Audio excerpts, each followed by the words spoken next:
Am I the a-hole for leaving my friend's girlfriend stranded in another city? Last week, I got a call from a friend asking me to drive her girlfriend into a major city in my country. He asked me because he knows I enjoy driving and I don't get nervous in packed traffic. Plus, the girlfriend barely drives and hates going into the city as there are lots of restricted streets and such. I told my friend my plan was reading a book that weekend, so he insisted a bit further, saying I was doing him a huge favor since he was out for the weekend, and that girlfriend would put her car so I didn't have to put unnecessary KMs on mine. After telling him I was just doing it because he asked and that I had nothing to do inside the city, I finally agreed. Cue Saturday. I go pick girlfriend early in the morning, we grab her car, and I see it has only half a tank of gas, enough to get us there but not for a round trip. She acknowledges it and tells me we'll fill it up in the city, whatever. During the 3-hour trip, she kept complaining I was going too slow and that she was going to miss an important appointment. I was going the speed limit the whole time. Once we got to the city, we parked in a repay and asked me to pay since she didn't bring any cash. Whatever. I wanted to go to a park and read while she was busy, but I had to run errands with her because she didn't feel safe in the city center on a sunny day. Whatever. She even got mad because I asked her to make a quick trip to the car to leave some bags because I didn't want to carry them, and told me her boyfriend always carried some of the bags, and it was faster. I started to get annoyed here and told her so. Once she got done with all she had to do, we went back to the car. But before I got in, she mentioned I still hadn't given her the money. When I asked her what she meant, she said I had to pay for half the tank as I had gone with her. I got mad and said I was doing my friend a favor, and I wasted my day just for her to buy random stuffs, and I wasn't paying. She said something like, either pay or you don't get in the car. I stormed off, tired and angry, while she shouted something like, yeah, you'll come back. I didn't. Got a train ticket and spent some 4.5 hours to get back home while my phone was blowing up with calls and messages. I turned it off. Got home and the next day, friend called asking what happened. Apparently some poor soul had to go pick her up because she wasn't driving home. I told him, and he said that girlfriend can be difficult at times, but I pulled a massive a-hole move leaving her alone at sundown. So am I the a-hole? Now for the top comments. Not the a-hole. You didn't leave her stranded. She had her car. She doesn't get to treat you like her personal assistant. And you were doing her a favor, and she was ungrateful from the start. The boyfriend always does it comment was ridiculous. I'm sorry you wasted your day with a spoiled person, but congratulations on most likely being the first person in her life not to submit to her demands. Best word in this comment. Spoiled. The girlfriend sounds horrible. I can understand what the friend probably gets out of the relationship, but OP is getting nothing out of it other than mistreatment. This goes without saying. Never help her again. They are both huge a-holes. Not an a-hole. They owe you a big apology. My friend actually have apologized, saying girlfriend was difficult at times, and he didn't do anything to me. I'm just not gonna do a favor for him anymore though. That's not an apology. Sorry is an apology. All your friend did was acknowledge that he was a crappy person as his partner. Take this as a lesson learned. Don't do any favors for this friend or his partner again. Yep, learned it the hard way. Maybe I'll speak to him after a couple days. It would be a shame to lose a lifelong friendship over it, but I'll expect an apology at least from him. Her, if you're not paying, you're not getting the car. You, okay, I'm not getting the car. See you later. Her, surprised Pikachu. Let's be very clear on this. You absolutely did not leave her stranded. You left her with her own car. Not to mention, where's half the money from her for parking if that's how she wants to play? You don't get to charge someone for gas who is driving you around as a favor. She sounds like a spoiled brat in nearly every line of this post. Not the a-hole. Next story is titled, Am I the a-hole for having flavored sparkling water at my teenage daughter's birthday party? Another mom accused me of trying to give her daughter an eating disorder. My daughter's birthday party was on Saturday morning.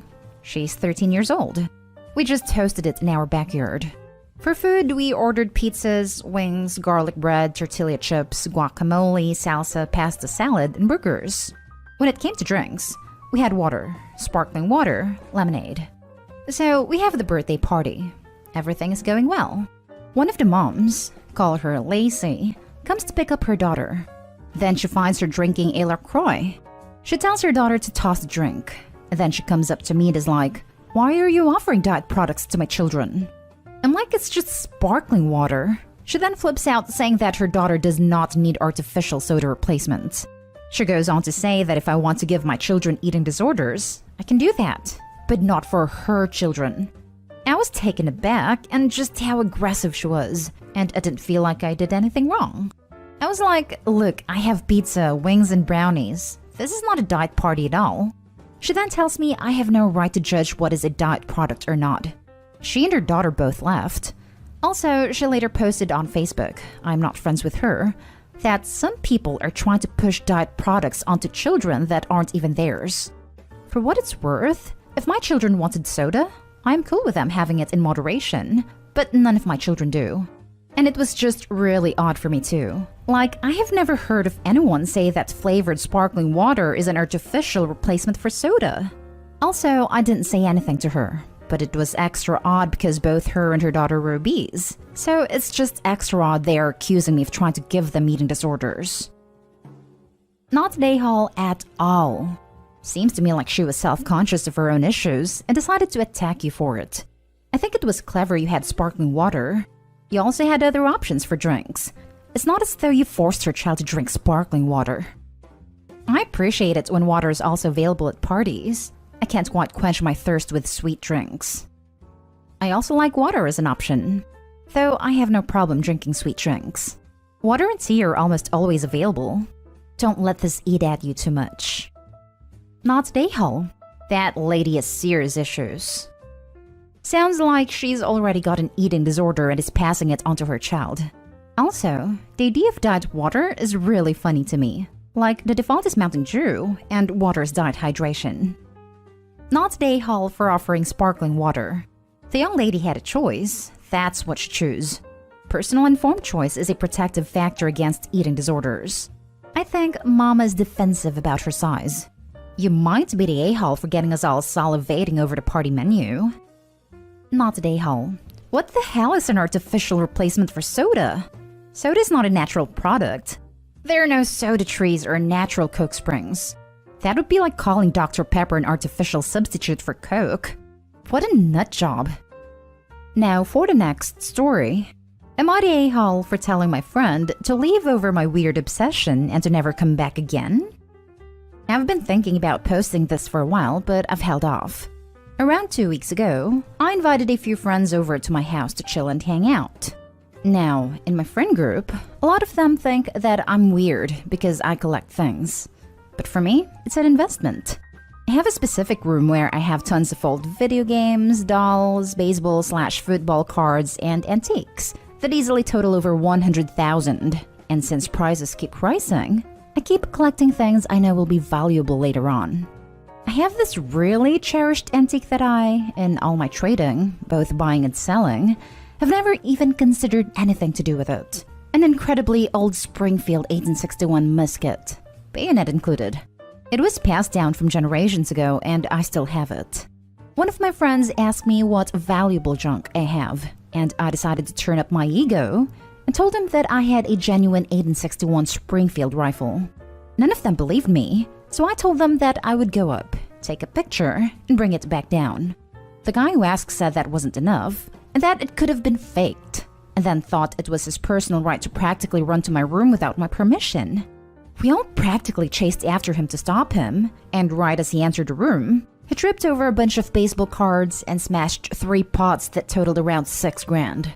I told him to leave immediately, and that I didn't want to talk to him again, and that I was going to press charges. I still hold it against my friend for getting into the place when I told him no. A lot of other friends are saying that I was way too harsh with it, that it was an accident. I then told them that it was his fault for entering when I specifically told him not to, and that those items were worth a lot to me. Sentimentally as well, since I'd had them for over 10 years. They've been telling me I need to stop the legal action. Am I the a-hole? Now for the comments. Not the a-hole. He entered your private property without permission and destroyed $6,000 worth of property. I would say if he doesn't pay it of his own accord, there's nothing wrong with legal action. $6,000 is a lot of money to be out because someone completely disrespected your wishes and space. But you're gonna have to prove that what he destroyed was actually worth that amount. Might be tough. Luckily, I have cameras and broken pieces, so hopefully I can prove that. That's a good start. But you'll probably have to get a certified valuation on the items to provide a judge. Also, I would tell him he can avoid legal action if he pays you back within, 30 days maybe? You get your money and he won't get a judgment. I really don't blame the friend for refusing to pay $6,000 without any proof of value. OP, please get the broken stuff evaluated before pushing this further. If it were me, I'd be offering to pay for it immediately, but not without an evaluation. Not today, Hull. He continued when you told him no. Any antique store would have a policy of, you broke it, you bought it. Based on your post, I am left to assume that you are a responsible antique and collectible owner, so all items are insured. He owes you the deductible in your insurance claim. If he refuses to cover the deductible, you have no option but to sue him for that value. Info. Opie, is your room organized? You're a collector, so I'm assuming your cards should be filed, and vases and cabinets are in protective packaging. You say that he tripped as he entered. If your baseball cards were in the box in the doorway or piled on the floor, it's likely to be classed as accidental damage, and it might be an insurance claim for you. Or not a claim at all, rather than a claim against him. Basically, if it's investigated and it deemed a hoarding situation rather than a managed collection, then you could end up finding yourself in a bit of a sticky situation, both with claims and also with fines from fire marshals, etc. Now, for the last story. Am I the a-hole for not quitting the guild with my husband? We have been married for 12 years, together for 15. Up until the events of the last year, I was not really big into video games or gaming. But with being locked up in the house and not being able to really do things that we normally did together, my husband got me into online gaming with him. Normally my husband is a very quiet and reserved person. But when he games, it's like a switch flips and he just becomes a different person. My character is low level, so he does runs with me on a different low level character he has so we can play together. Last night we did a dungeon with a group of people who were new to our guild or just made new characters, also low level like me. The healer was not good as he is still learning, and my husband lost his mind because we kept dying. Slamming his fists on his desk, yelling in Discord, the works. It was really annoying to me. I am the type who when we die, says keep going until we get it. He is the type who gets enraged and yells. We have had multiple conversations about this. I have told him repeatedly that his attitude/behavior ruins the game for everyone, but he just says if people didn't suck, he wouldn't get so mad. Last night, I absolutely had it with his yelling and cursing. I play these games to relax and have a good time, and I find it irritating that we cannot have a single session without him acting like this. So I mentioned it to one of my online friends, who is also in our guild, and they agreed that my husband's behavior was problematic. Our GM messaged him and told him that he was getting complaints about him and basically said he was on thin ice, and if he kept it up, he would be kicked out. My husband basically told him that he didn't care and quit, and then demanded that I do the same. I told my husband that I was not going to quit, that his attitude and behavior are the reason people, including me, do not want to play with him, and that if he wants to continue this hobby together as a couple, he either needs to get therapy for his anger issues or we need to find a new game to play that will be less rage-inducing for him. He called me a traitor and is now saying that he doesn't want to play games with me anymore. Am I the a-hole for not quitting too? Not the a-hole. Sounds like your suggestion of therapy is a really good idea. Anger like that at a video game isn't normal or healthy. Edited to add. So I feel like I should say that getting angry at video games is part of the experience, sometimes a very deliberate choice from the designers.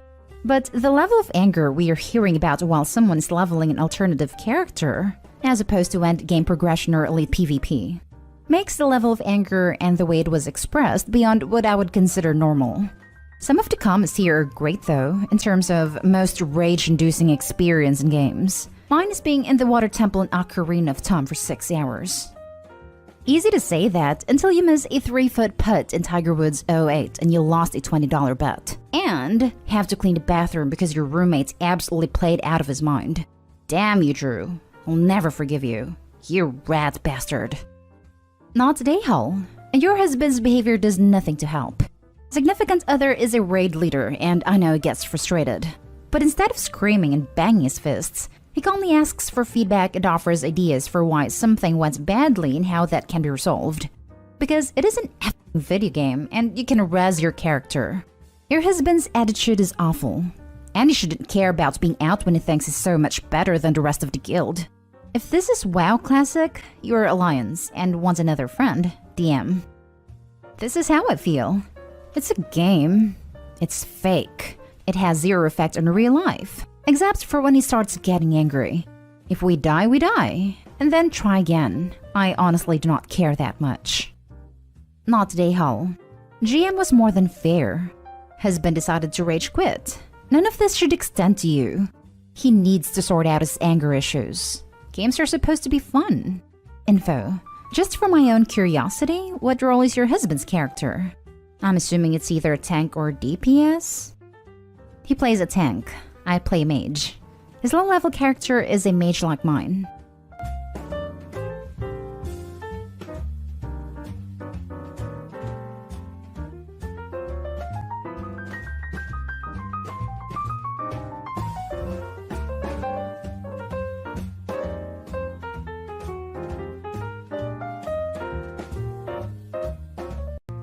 Am I the a-hole for leaving my wedding with my wife?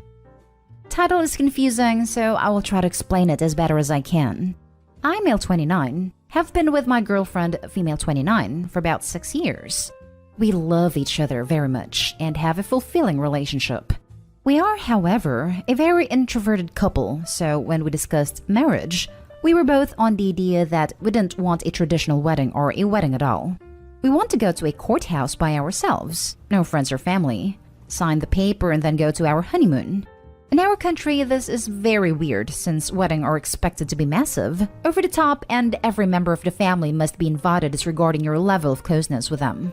We got engaged in relative secret since we were already living together and shared the information with our closest family. When they asked for our plans and we told them, they didn't take it very well and a lot of fights began with both families. But especially with my mother and mother-in-law, who would not tolerate a marriage that did involve the Catholic Church. After a few months of fighting, and since there's a pandemic going on, we went ahead with our plans and got married by ourselves and went on a month-long stay in a secluded cabin. When we returned, suddenly all bad blood with our parents and extended family was magically gone, and both my mother and mother-in-law were again very friendly as if nothing ever happened. After about 3 days since we came back, my mother-in-law invited us to the wedding of one of her friends as proof that all was forgotten. She said she would pick us up so that we wouldn't get lost, which was weird, but we didn't suspect anything. The day of the wedding, we arrived at the location and see that everything is still being put up, so we figured we were a bit early and should help. But then I saw my family and some of my in-laws.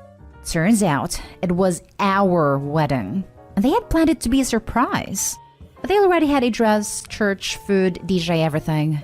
Of course, we were shocked, as we were very vocal that this is not something we wanted. Then they told us that since we were driven there, we wouldn't be able to leave and should just be grateful. Here, the story becomes too long to fit the 3,000 limit, so to summarize, we called a friend to pick us up and we left. Of course, both families are super angry at us and constantly call us to tell us how ungrateful and disrespectful we are. At first, I thought we were right to leave, as we gave our reasons for not wanting a wedding, and especially a religious ceremony.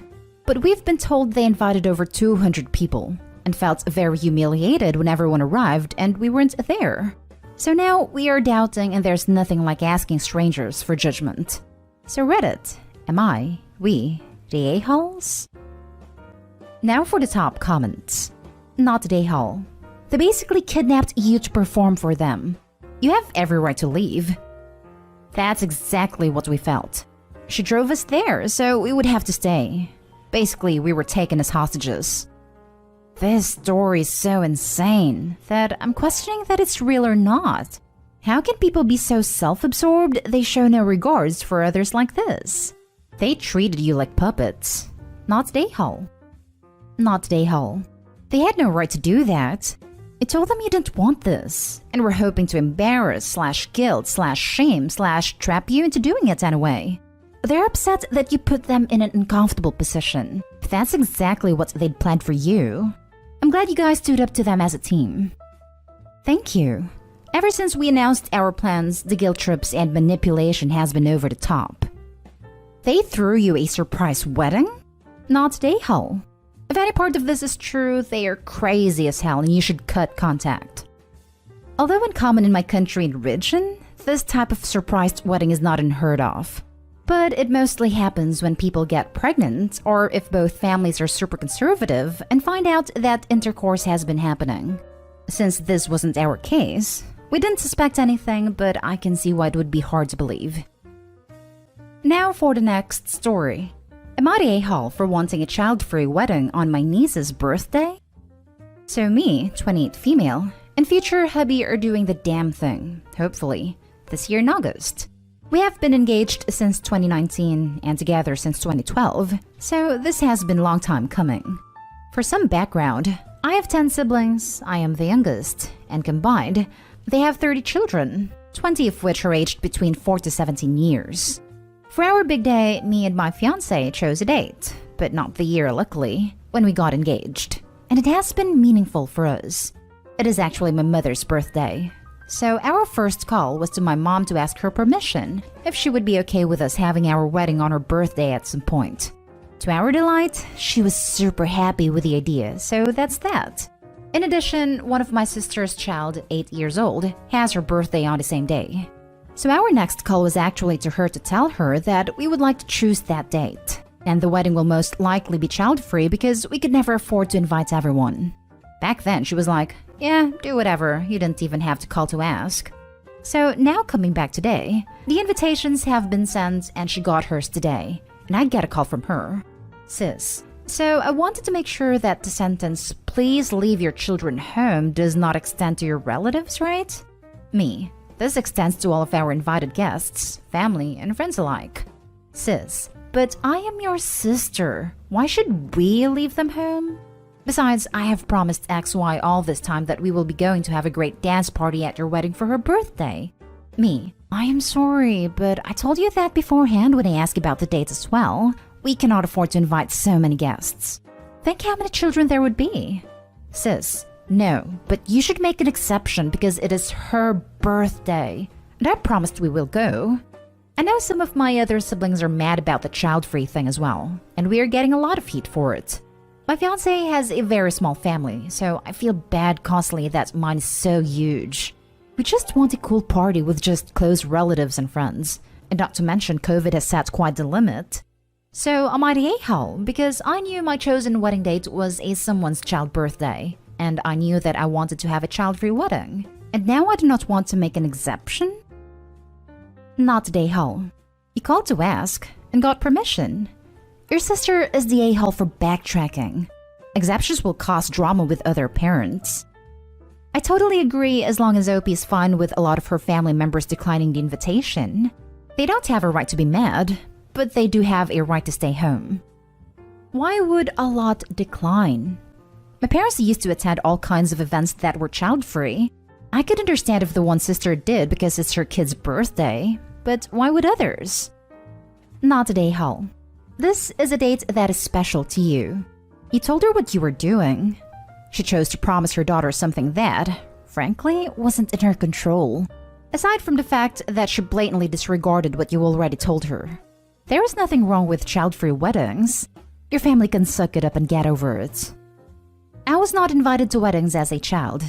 This could be regional/country specific. But why does it seem people freak out now when their children are not included? Most people getting married do not have their own children, and you are putting more pressure on them when you want this many children included.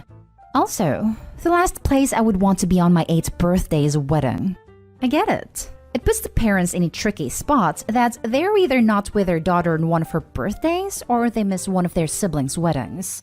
Since there are 30 little nibblings running around, they could probably hire a group of teens to watch all of them at the same time instead of each individual family hiring a babysitter. This is also assuming that their other side of the family cannot watch them for one evening. Not day Hull. There's nothing wrong with wanting a child for your wedding. And if you have 30 nibblings, it's going to be a decent likelihood that there will be a birthday. If your sibling wants to stay with their kids instead, that's their choice. There's no reason they shouldn't be able to celebrate during the day, just not at your wedding. Think about this. There are 52 weeks a year, or roughly 52 weekends. There is mom, 11 kids, plus spouses/partners, and 30 grandkids. Excluding spouses/partners, that is 42 birthdays. Opie's family is averaging one birthday a week. Assuming everyone has a partner now, you're up to 53 birthdays. I think Opie is screwed on trying to find a weekend where someone can't lay claim that it is so-and-so's birthday or birthday weekend. Edit. Thank you all for your thoughts. When choosing a date, we went with my mother's opinion, and with my sister telling us we shouldn't have even asked her about it. Reading the comments, I do realize that not being a parent myself didn't think about a few things. I also did some math, and there is a birthday/anniversary of someone else in every 7.8 days in my family. So I was screwed from the start. Next story is titled, Am I the a-hole for refusing to sign a postnuptial agreement in exchange for a down payment? My 27 male, wife 27 female, and I got married over COVID and thus had a super small wedding. Only immediate family came, and it was a 12-person wedding for only about $2,000 total. Her parents paid for her dress, I paid everything else. My wife and I are now house hunting, and the market is ridiculous right now. My in-laws are pretty financially comfortable and offered to gift us a 20% down payment since they didn't have to pay for a wedding. But they want me to sign a post-nuptial agreement, stating that if we were to divorce, all the equity from their gift would go to my wife versus split 50-50. I told them no thanks. I don't want any gifts with strings attached. Neither of us wanted a prenup, so I don't want a post-nuptial agreement either.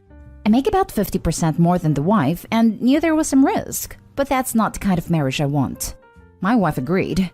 We just lost another house bid, and my wife brought up how we could be more aggressive if we accepted her parents' help.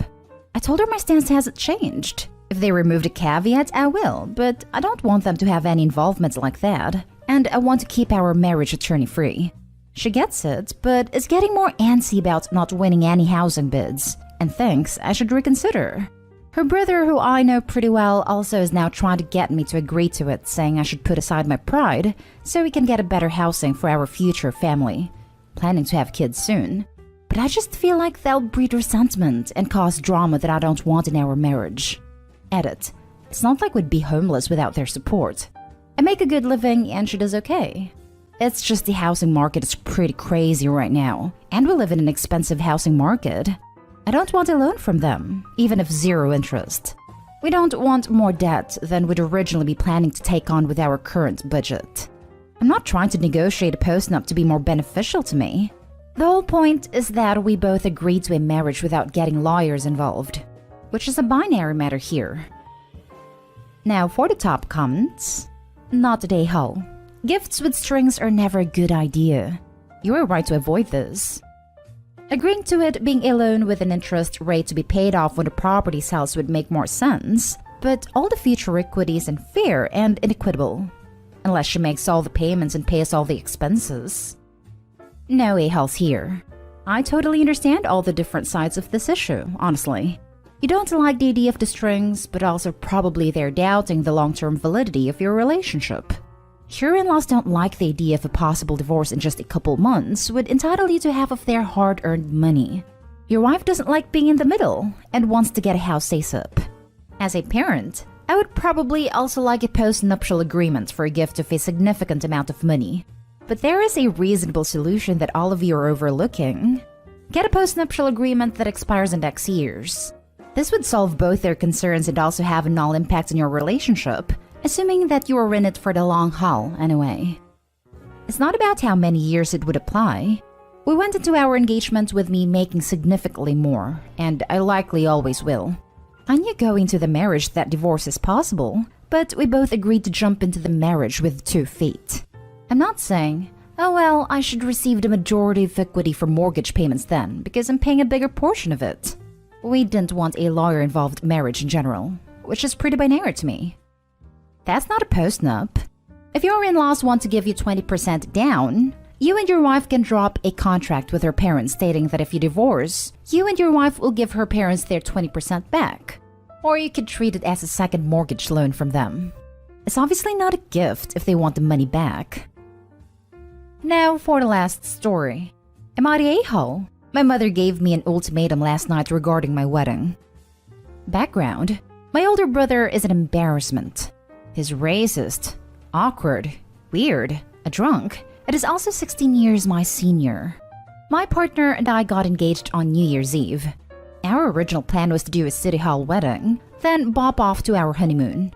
Unfortunately, we decided to have a small party with family and best friends. The problem: I asked my mother not to have my brother at the wedding. At no time has any member of my family supported me this past year. I have earned 2 additional accreditations in my field, teaching, taken multiple foreign language classes, published 2 books through my small press publishing company, and have assumed the role of financial guide for my mother after my dad passed away 2 years ago. My brother and sister have done nothing to show support for me. My brother never misses an opportunity to insult my weight. Had weight loss surgery in 2018 and have lost a ton, but he still attacks me about it. And never misses an opportunity to call me fat, which is obviously disgusting. My mother initially said okay to my request to not have my brother at my wedding. Then yesterday, she gave me an ultimatum and said if he isn't invited, then she won't come. My sister won't come, my aunt won't come, and my niece and nephew won't come. They're 8. I plan to talk to my therapist about this tonight, but I'm not a a-hole. I live with my mother and brother. Not an a-hole. When someone says I won't come to your wedding, or anything else for that matter, if you don't do X, Y, or Z, the response should be nothing other than, that's a pity, you'll miss a great day. Don't argue or try reason. They rarely mean it. They just want their way. Leave them be and don't engage. She'll go, and frankly if she doesn't, then screw her. Easy for me to say I appreciate. Thank you. If I were you, I would stop helping your family out. You did what you could to help them, but it seems like they're a negative force in your life. You need to surround yourself with people who will reciprocate your support and positivity, not soak it up like a sponge. Not today, Hall. And your reply to her should be simple. That's too bad. You will be missed. And then drop it. Do not discuss it further. That's too bad. You will be missed. Are they really going to be missed? Anyway, not today, Hall. Wedding day is a day of love and happiness. There's no place for people who doesn't provide any of those things. Not today, Hall. Okay, see you when we get back from the honeymoon. And move out. Not today, Hall. Your wedding. Call her a bluff. And good luck with the wedding.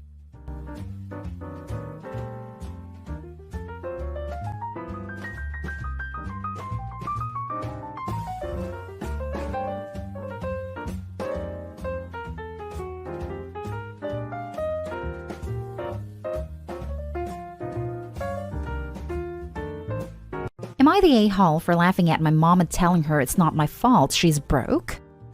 My girlfriend's brother owns a small cafe and bakery. It's a relatively new place, but I recommend it to everyone who wants a place to go. Everything there is good quality, and it's very cute. It's worth mentioning that my girlfriend and her brother are very close, and my mom knows this. This past weekend, my mom was in town and decided to visit the cafe with a few of her friends. In the middle of the afternoon while my girlfriend is at work, I got a very distressed, angry phone call from my mom, demanding to speak to my girlfriend. I'm very confused, and I could tell that she was crying, so I tried to calm her down a little before I tried to piece together what happened. Once she's ready, she starts ranting about how terrible the cafe was. She claims that the staff treated her terribly, and how my girlfriend's brother embarrassed her in front of her friends. I ask her to elaborate, and she explains that she didn't bring any money to pay, because she thought it would be free because she is a friend of the owner. And because she didn't have any money, she was forced to ask one of her friends to pay the bill. To be fair, I found this all a little funny and absurd, so I laughed. Looking back on it, I probably shouldn't have done this, as this really aggravated her.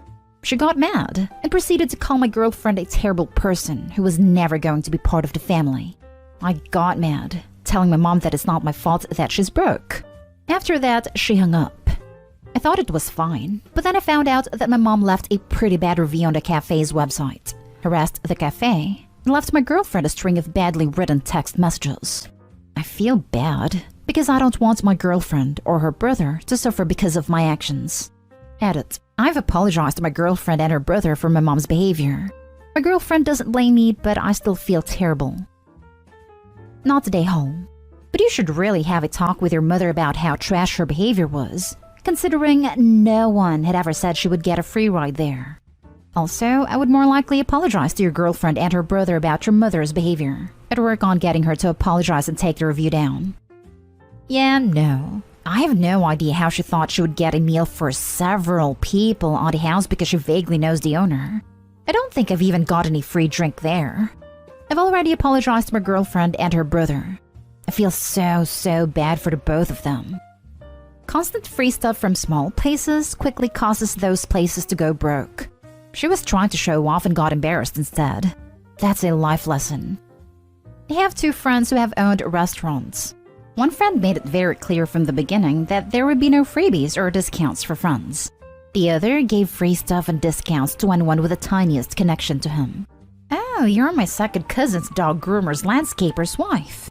So, free apps for the table. Guess which restaurant closed during the pandemic because it was too far into the red? Lol, no.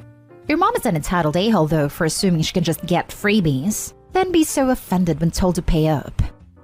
What adult leaves the house with nothing? As in not only no cash but no debit or credit card?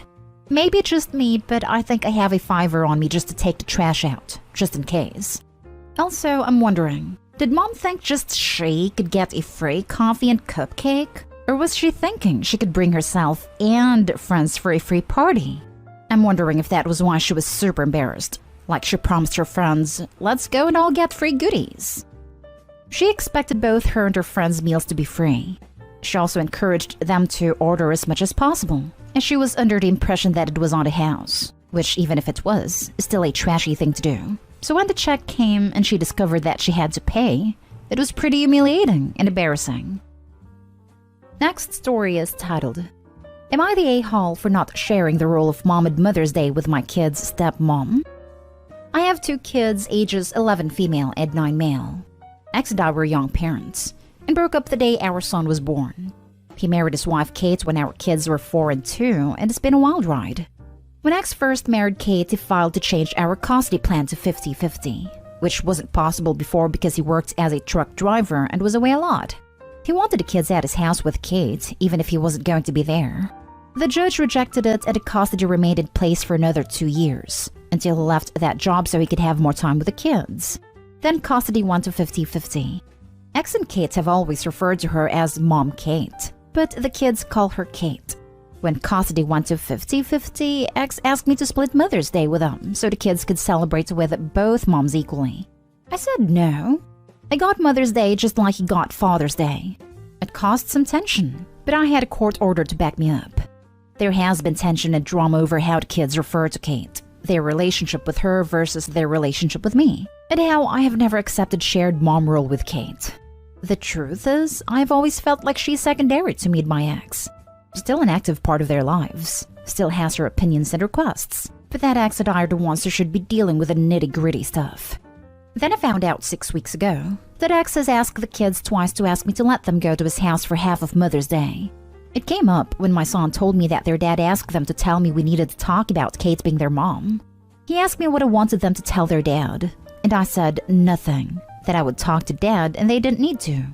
Ex then told me he was surprised they said anything, since they obviously never asked to go there for Mother's Day, and how we always waited for them to say that they hadn't done it either time. I told him not to drag our kids into it, but he told me I was being unfair, that Kate has been around long enough to be seen as their mom too, especially as the mother to their other siblings, how we need to start treating her as such. It got worse when 2 weeks ago my daughter was sick, and she had school call me instead of Kate. It was Ex's parenting time, and Kate should have been the first call technically, but my daughter asked the school nurse to call me. When I called Ex after taking my daughter home, things blew up because he was pissed my daughter asked that I be called, and also pissed when our daughter didn't want to go with Kate when she arrived to pick her up. They are saying I have poisoned the kids against Kate by not encouraging them to love and treat her the same as me. And because I have refused to give up the role of sole mom, I shared a role with the other woman who's also their mother. It has become a very tense dispute because I don't see what I have done as wrong. But I guess what they are saying bothers me enough to wonder. Am I the a-hole? Now for the top comments. Not the a-hole. You're not sharing the role of mom. You are their mom. She's their stepmom. She doesn't have the same parenting rights, same relationship, same anything as you. And she shouldn't. It sounds like your ex wants to replace you with her, and it doesn't work like that. He needs to get over it. And if Kate has biological children, she should understand how fair their treatment of you is. Opie, why don't you start asking for X if you can have his and Kate's kids over when you have your kids? That as their sibling's mother, their kids should be calling you mom too. And therefore he/she should get the same custody split as her siblings. Start demanding, vocally, nothing in writing, that their kids have to give you a Mother's Day card too, and share Mother's Day with you. And you should get alone time with their kids to bond and spend time with your family. Like go all out ridiculous and call them selfish. And when they push back, you can be like, but how is this different? If Kate wants to be my kid's mommy, then I should get to be her kid's mommy too. And be like, see how ridiculous this is? Kate is the mother of her kids, and I am the mother of mine. There's value in the roles we play without demanding to take over someone else's rightful place. I suggest you and Kate get therapy, if you're still struggling with enjoying the role of co-parent and step-parent. Not the a-hole. Your ex-husband is trying to force something that is causing the opposite effect. He's going to end up making your kids resent Kate if they don't already. I don't know if Kate is pushing to have a more motherly role in their lives, but it's not her place if she is. My guess is, she wants children of her own and your ex doesn't want any more, so is using your kids to try to satisfy Kate's maternal desire. They have 3 children together, X and Kate. But from the interactions we've had, I do feel like she wants to be mom to modded X's kids as well. Not the a-hole whatsoever. Your ex and his wife are doing a great job poisoning them against her by forcing it. If you had a new male partner, I doubt that he would be fine being replaced as dad. Next story. Am I the a-hole for telling my mother-in-law she's not allowed back in our house anymore and limiting her contact with our son? My wife and I both work demanding jobs. Sometimes my mom comes over to help with housework and sometimes it's my mother-in-law. Since my mom has some back issues, she can't come around as much as my perfectly healthy mother-in-law. So sometimes most of the work falls on mother-in-law. My wife and I don't mind if none of them help us out with our housework, since we can balance it out on our own, but my mom and mother-in-law insist on helping us. A year ago, my wife gave birth to our son, and since then my wife and I consult a pediatrician to have come up with a perfectly balanced diet for our son. My mother-in-law is not happy about it, and she tries to intervene in how we raise our kid and what we feed him. My wife always tells her to mind her business, but mother-in-law doesn't listen. My mother-in-law and mom take turns watching our son while wife and I are at work. Then a few days ago, my wife had her day off of the week. I went home after work, and my mother-in-law was there fighting with my wife. Basically, she was accusing my wife of being lazy, and not a proper housewife for not always cooking and cleaning for me. She was accusing my wife for being a bad mom, but didn't offer any reasons on why she thinks that. I got in between them and reminded my mother-in-law that my wife is not my maid, and that we share the housework since we're both working adults.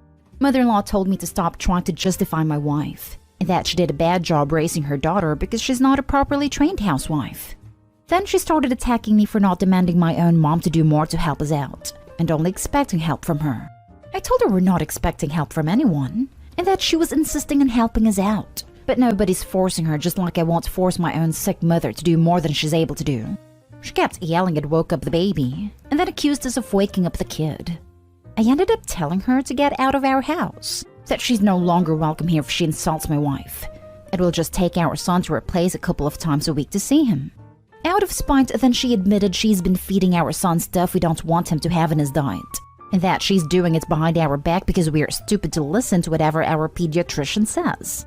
So I told her, fine. She's also not allowed to be alone around our son anymore and will be limiting contact. Several relatives of my wife told us we're being the a-holes, especially me since I'm acting ungrateful towards my mother-in-law, who has always helped us. They say I should apologize to her if I don't want to be called as such. So, am I the a-hole? Not the a-hole. While I doubt you will be able to continue to feed your son a perfectly balanced diet, you should definitely be the ones who decide what he eats. Mother-in-law is out of line. Yeah, obviously. Someone feeding your child food against your express wishes is a huge problem, and OP is fully justified. But I've never met a perfectly balanced diet that survived first encounter with a toddler. Lol.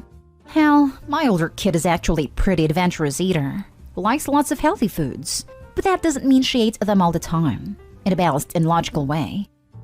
It may be wrong, but I think that they have a large list of foods that the baby is allowed to eat, and they're foods that they're allowed to eat. And they mix and match the food so the baby is properly fed and healthy. I think mother-in-law is just giving the baby non-allowed foods, and not giving all of the nutrients/vitamins every meal. Don't they say give them enough rope and they'll hang themselves? She just did. She admitted she's been feeding our son stuff we don't want him to have in his diet.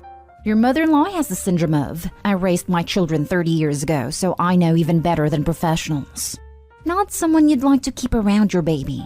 Taking into account that the way kids were raised 30 years ago wasn't truly how it should have been done, and that now we have just started learning how. Not stay home. It's a clear boundary violation, and mother-in-law should apologize for not minding her own business. If she's so adamant that she did a terrible job at raising your wife, then why should you even let her get a chance with your son? And now for the last story. Am I the a-hole for giving my dad an ultimatum?